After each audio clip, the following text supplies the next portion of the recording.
மேச ராசி ராசி சக்கரத்தில் முதல் ராசி என்பதால் இதனை குழந்தை ராசி என்பர். இதனால் இந்த ராசியில் பிறந்த பெண்களுக்கும் குழந்தை மனம் உண்டு.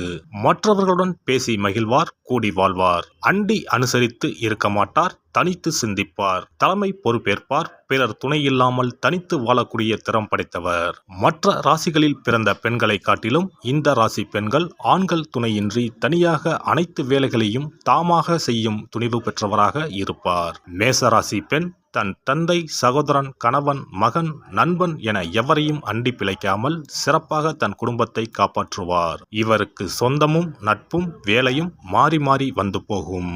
மேச ராசிக்கு அதிபதி செவ்வாய். செவ்வாய் இரத்த சிவப்பு கிரகம். இரத்தத்துக்குரிய கிரகமும் இதுதான். எனவே மேசராசி பெண் மனத்துணிவுடன் திடமாக இருப்பார். கடைசி வரை இரத்தம் சூடாகத்தான் இருக்கும். இவர் நாணி கோணி பேச மாட்டார். முந்தானை அல்லது துப்பட்டாவின் நுனியை பிடித்து திரிகியபடி, தரையை பார்த்தபடி, கண்களை அங்கும் இங்கும் அலையவிட்டபடி ஸ்டைலாக ஒயிலாக நின்று கொண்டு பேச மாட்டார். யாராக இருந்தாலும், அவர் எவராக இருந்தாலும், எந்த விஷயமாக இருந்தாலும் கண்களை நேரே பார்த்து பேசுவார். அவருக்கு அதிகாரம் செய்வோரையும் பிடிக்காது, அடி வருடிகளையும் பிடிக்காது. முகஸ்துதி செய்வோர், கூளை கும்பிடு போடுவரை கண்டால் அவருக்கு ஆகவே ஆகாது. ஆனால் தன்னிடம் காணப்படும் நல்ல விஷயங்களை கண்டறிந்து எடுத்துச் சொல்வோருக்கு இவர் அடிமை. எதையும் சுற்றி வளைத்து பேசாமல், மூடி மறைத்து பேசாமல், உள்ளது உள்ளபடி நறுக்கன்று நயமாகச் சொல்வார். இவர் வாயே பல வேளைகளில் இவருக்கு எதிரியாகும். துணிந்து எதையும் பேசி வம்பை விலை கொடுத்து வாங்கிக் கொள்வார். ஆனால் அதற்கு வருத்தப்பட மாட்டார். துணிச்சல் மிகுந்தவர். எந்த பிரச்சனை என்றாலும் ஜல்லிக்கட்டு காளை போல களத்தில் நின்று விளையாடுவார். அஞ்சி ஓட மாட்டார். இவருக்கு ஆபத் பாந்தவன் போல நல்லவர்கள் பல துணை நிற்பார்கள். எதையும் செய்வதற்கு முன்னால் பலரிடம் அது குறித்து விவாதிப்பார். நடந்த பிறகு சொல்வோம் என்று நினைக்க மாட்டார். ஒரு வேலையை ஆரம்பிக்கும் முன்பே எல்லோரிடமும் அது பற்றி பேசுவார். யோசனைகளை கேட்பார். ஆராய்ந்து முடிவுகளை எடுப்பார். எப்போதும் முடிவு இவருடையதாக மட்டுமே இருக்கும். அதன் விளைவு என்னவாக இருந்தாலும் கலங்க மாட்டார். செய்ததை சிறப்பாக செய்தோம் என்ற மனநிறைவு கொள்வார். பெரும்பாலும் மேசராசி பெண்கள் எடுத்த காரியத்தில் தோல்வி அடைவதே இல்லை. வெற்றியின் கணத்தை தலையில் ஏற்றி கொண்டாடுவதும் இல்லை. வானத்து நட்சத்திரங்களை தமது இலக்காக வைத்திருப்பார்கள். மரத்தின் உயரத்தின் நின்றபடி மகிழ்ந்து போக மாட்டார்கள். இறந்தும் வாழ வேண்டும் என்ற லட்சியவாதி போல பேசுவார்கள். கொள்கை, புகழ், லட்சியம் என அதிகம் பேசுவார்கள். அதனை பின்பற்றுவார்கள். அப்படியே வாழ்வார்கள். சற்று விசித்திர பிறவிகள் தான் என்றாலும் ஏழ்மையிலும் செம்மையாக வாழ தெரிந்த இவர்களை பணம், பதவி, அந்தஸ்து காட்டி எவரும் மயக்கிவிட முடியாது. மேசராசி பெண்கள் பெரியவர்களுக்கும் குருக்களுக்கும் கட்டுப்பட்டவர். பயப்படுவார். தெய்வ நம்பிக்கை அதிகம் உள்ளவர். எதற்கெடுத்தாலும் சகனம் பார்ப்பார், ஜோசியம் பார்ப்பார். அதே சமயம் கம்யூனிச கொள்கைகளிலும் நம்பிக்கை உள்ளவராக இருப்பார். யாருக்காகவும் தன் கருத்துக்களை மாற்றிக்கொள்ள மாட்டார். சூழ்நிலைக்கு ஏற்றபடி மாற்றி பேசவும் மாட்டார். போராட்டம், தர்ணா எல்லாம் இவருக்கு அல்வா சாப்பிடுவது போல இருக்கும். ஆர்வத்துடன் அதில் கலந்து கொள்வார். போர்க்குணம் படைத்த பெண் இவர். எப்போதும் இவருக்குள் ஒரு நெருப்பு கனகனவென்று எரிந்து கொண்டே இருக்கும்.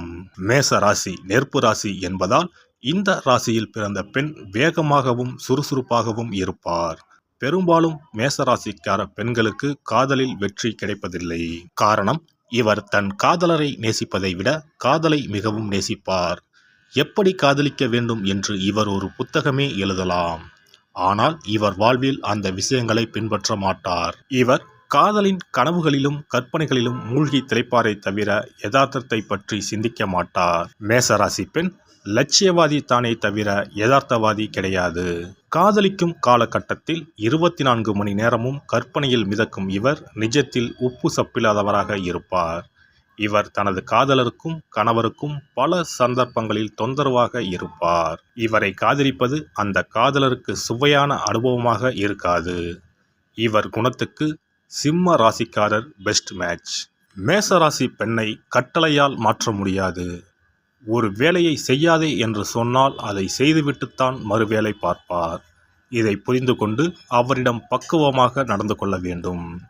கத்தியை வைத்திருக்கும் சிறு குழந்தையிடம் இருந்து அதை வாங்குவதற்கு வேறொன்றை கொடுத்து ஏமாற்றுவோம் அல்லவா? அதைப்போல வேறு ஒன்றை காட்டித்தான் இவரிடம் முதல் வேலையை செய்ய விடாமல் தடுக்க வேண்டும். இந்த டெக்னிக் எல்லாம் தெரிந்து வைத்து கொண்டால்தான் மேசராசி பெண்களை மேனேஜ் செய்ய முடியும். கட்டளை அல்லது உத்தரவு பிறப்பித்தால் ஒரு சில காலம் வேடிக்கை பார்த்துவிட்டு ஒரு நாள் வெடித்து பஸ்மமாக்கி விடுவார்கள். செவ்வாய் நெருப்பு அல்லவா? மாதவியும் இவளே, கண்ணகியும் இவளே என்பது மேசராசி பெண்ணுக்குத்தான் பொருந்தும். ஆழ்கடல் போன்ற அமைதியும் அலட்டிக்கொள்ளாத செயல்பாடும் அதீத அக்கறையும் கொண்ட சிம்மராசி ஆண் மேசராசி பெண்ணுக்கு பொருத்தமான துணையாக அமைவதுண்டு. வேறு சில ராசி காம்பினேஷன்கள் மேசராசி பெண்ணுக்கு பொருந்தும். மேசராசி பெண்ணுக்கு பொருத்தமான கணவர் வாய்த்துவிட்டால் இவர் மிகச்சிறந்த மனைவியாக இருப்பார். ஆனால் அதற்கு முற்பிறவியில் பெரும் புண்ணியம் செய்திருக்க வேண்டும். இவர் ஒரு தாயாக இருந்து சமையல் செய்து துணி துவைத்து பிள்ளைகளுக்கு பாடம் சொல்லித் தருவார் என்று எவரும் எதிர்பார்க்க கூடாது. இந்த பணிகளை மேசராசி பெண்கள் செய்ய மாட்டார். ஆனால் அந்த வேலைகள் எல்லாம் சரியாக நடைபெறுகின்றனவா என்று கவனிப்பார். இவர் ஒரு ஹோம் மேக்கர் இல்லை, இவர் ஒரு நல்ல மேனேஜர். மேசராசி நெருப்பு ராசி என்பதால் இந்த பெண் படபடவென பேசுவார், கன நேரத்தில் முடிவெடுப்பார். பின்பு நிதானமாக சிந்தித்து உறவு சிக்கலில் இருந்து விடுபடுவார். அவரே பிரச்சனைகளில் மாட்டிக்கொள்வார். பின்பு அவரே அதை விடுவித்துக் கொள்வார். இவர் வாழ்க்கையில் அப் அண்ட் டவுன் அடுத்தடுத்து வந்து கொண்டே இருக்கும். இவர்கள் நல்ல நிறுவனத்தில் இன்டர்வியூக்கு போவார்கள், செலக்டும் ஆவார்கள். ஆனால் பணியில் சேர மறுத்துவிடுவார்கள். தொழில் கூட்டாளிகள் இவரது திறமையை கண்டு பாராட்டி தம்முடன் பங்குதாரராக ஆக்கிக்கொள்ள முன்வருவர். சரி சரி என்று சொல்லி அவர்கள் தனக்கு தரவிருக்கும் அதிகபட்ச சலுகைகளை எல்லாம் தெரிந்து கொண்டு பிறகு கூலாக மறுத்துவிடுவார். நினைத்ததை சாதிக்கும் திறமையுள்ள மேசராசி பெண் அவ்வாறு சிரமப்பட்டு பெற்றதை பெரும்பாலும் தக்க வைத்துக் கொள்வதில்லை.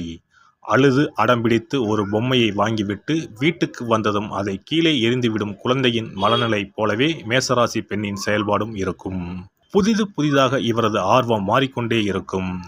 இவருக்கு தெரியாத விஷயங்களே இல்லையோ என்று கருதும் வகையில் இவர் எந்நேரமும் ஏதாவது செய்து தனது அறிவு ஆற்றலை, திறமையை பெருக்கிக் கொண்டே இருப்பார். இவருக்கு பிறரது அந்தரங்க விஷயங்களை, அடுத்த வீட்டு விஷயங்களை அறிந்து கொள்வதில் நாட்டம் இருக்காது. ஆனாலும் 100 பேரின் ரகசியமாவது இவரிடம் புதைந்து இருக்கும். யாராவது ஒரு அந்தரங்க பிரச்சனை என்றால் இவரிடம்தான் வந்து ஆலோசனை பெறுவர். மேசராசி பெண்கள் பெரும்பாலும் வேலைக்கு செல்வார். வேலை பார்த்தால்தானே தனியாக இருந்து பிழைக்க முடியும். ஆனால் இந்த வேலை இருந்தால்தான் வாழ்க்கை என்ற எண்ணம் சிறிதும் இன்றி வேலையை திடீரென ராஜினாமா செய்து விடுவார். அல்லது சண்டை போட்டுக்கொண்டு வெளியே வருவார். எந்த வேலையும் இவர் திறம்பட செய்வார் என்பதால் உடனே இவர் வேறொரு வேலையில் சேர்ந்து உற்சாகமாகி விடுவார். இவரிடம் பணத்தை காட்டி வேலை வாங்க முடியாது, திறமையை சொல்லி வேலை வாங்க வேண்டும். இவர் பண விஷயத்தில் மிகவும் கவனமாக இருப்பார். கிடைக்கும் சொற்ப வருமானத்தில் செம்மையாக வாழ்வார். அதே சமயம் சல்லி காசு யாருக்கும் செலவழிக்க மாட்டார். ஆடம்பர வாழ்வை விரும்ப மாட்டார். தனக்கு வேண்டிய வசதிகளை சரியாக அமைத்துக் கொள்வார். குறைந்த விலையில் அழகான பொருட்களை வாங்குவார். அதிக விலை கொடுத்து எதையும் வாங்க மாட்டார். இவர்களுக்கு சமையல் மற்றும் வீட்டு வேலைகளில் ஆர்வம் இருக்காது. ஆனால் இவர்தான் செய்தாக வேண்டும் என்ற நிலை ஏற்பட்டால் இவரா செய்தார் என்று அதிசயிக்கும்படி அழகாகவும் நேர்த்தியாகவும் செய்வார். கலைகளில் நல்ல ஆர்வமும் தேர்ச்சியும் இருக்கும். எனவே தன் வீட்டையும் அலுவலகத்தையும் சுத்தமாகவும் அழகாகவும் வைத்திருப்பார். கலை பொருட்களை சேகரித்து வீட்டை அழகாக்குவார். உணவில் எளிமையை விரும்புவார். இவருக்கு ஆடம்பர மோகம் கிடையாது. மண்ணாசை பொன்னாசை இல்லாதவர் எனலாம். அடுத்தவர் மாதிரி சேலை வாங்கி காட்ட மாட்டார். அடுத்தவர் போட்டிருக்கும் நகை மாதிரி வாங்கி போட மாட்டார். எதிலும் வித்தியாசமாக இருக்க வேண்டும் என விரும்புவார். இவர்களுக்கு எல்லா இடத்திலும் ஒரு பிக் பாக்ஸ் ஆட்டிடியூட் இருக்கும். மற்றவர்களின் பிரச்சனைக்கு இவர் தீர்வு சொல்வார். இலவசமாக அறிவுரையும் வழங்குவார். அவை நல்ல பயன் தருவனவாக இருக்கும். வயதான பெரியவர்களின் அனுபவ மொழிகளை கேட்டு அதனை நினைவில் வைத்து அவ்வப்போது முன்பு இப்படி நடந்தது என்பார். தன்னுடைய ஆண் நண்பர் அல்லது பெண் நண்பரோடு ஒருவர் எப்படி பழக வேண்டும் என்றும் டிப்ஸ் கொடுப்பார். வயதானவர்களைப் போன்று புராண இதிகாசங்களை பற்றியும் பேசுவார். இளைஞர்களிடம் ரொமான்ஸ் பற்றியும் பேசுவார். இவர் ஒரு திறந்த புத்தகம். வெளியே பார்க்க துணிச்சலான பெண்ணாக தெரிந்தாலும் உடலில் வலி பொறுக்க மாட்டார். உடலில் லேசாக காயம்பட்டாலும் மனதில் காயம்பட்டாலும் மிகவும் வருந்துவார். மற்றவர்களின் துரோக நடவடிக்கைகளால் அடிக்கடி உள்ளுக்குள் உடைந்து போவார்.